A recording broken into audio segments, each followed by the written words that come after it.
Tamponi a tappeto all'Istituto Einstein di Pieve di Sacco dopo la scoperta della positività al Covid di un altro insegnante non collegato alle classi dove sono risultati positivi 15 studenti e un docente.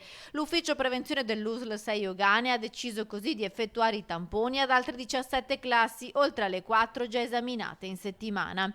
In queste ore si inizieranno ad effettuare i tamponi che verranno eseguiti stamattina, inizialmente a 2 classi di alunni entrati in contatto con il secondo professore risultato positivo. Tamponi anche agli studenti di altre 3 classi che si trovano vicine logisticamente a quelle interessate dai contagi del primo cluster.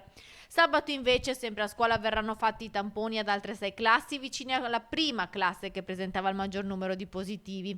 Domenica, essendo chiusa la scuola, 6 classi verranno attestate al distretto USL di Piove di Sacco. I ragazzi risultati positivi sono tutti asintomatici e sono in quarantena in casa dove possono seguire le lezioni con la didattica a distanza. Il caso della scuola Einstein, istituto superiore frequentato da 1500 alunni, è il primo ad aver sperimentato il protocollo che prevede di effettuare i tamponi rapidi antigenici che ricercano la presenza del virus direttamente a scuola. Il caso della scuola Einstein, istituto superiore frequentato da 1500 alunni, è il primo ad aver sperimentato il protocollo che prevede di effettuare i tamponi rapidi direttamente a scuola. Da chiarire come sia stato possibile un così alto numero di contagi, visto che sia professori che studenti indossano sempre la mascherina durante le ore di lezione.